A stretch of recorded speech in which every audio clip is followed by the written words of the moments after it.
ग्रामीण खबर सदस्य मेहमान मिलता और मेरे प्यारे साथियों अस्सलाम वालेकुम।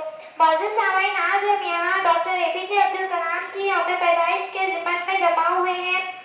सितारे आसमानों से फूल बरसाया नहीं करते, सितारे आसमानों से फूल बरसाया नहीं करते, तो अपने हाथों से इस जहां में फिरदौस पैदा कर। सामाईन, जी वहाँ मेरी तकरीर का उन्वान है missile man APJ Abdul Kalam. यूँ तो इस जहां में बहुत सी अजीम शख्सियत ने जन्म लिया है जिन्होंने अपने कारनामों से साइंस की दुनिया में इनकलाब पैदा किया।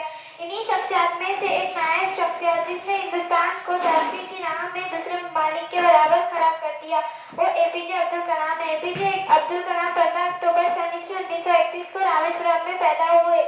वो अजीम शख्सियत जो एक कामयाब साइंसदान, मिसाइल मैन के साथ साथ एक बेहतरीन इंसान थे।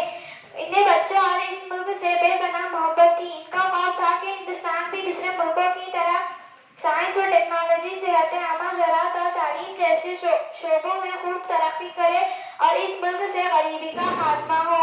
सामाईन, जी वहाँ इन्होंने मेहनत और ईमानदारी के साथ अपनी पढ़ाई को जारी रखा और मुल्क के लिए मिसाइल के कामयाब तजुर्बात किए।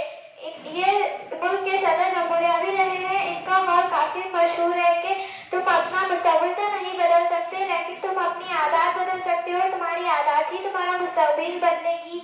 इतना कहकर मैं अपनी तकरीर खत्म करना चाहती हूँ। अल्लाह हाफिज।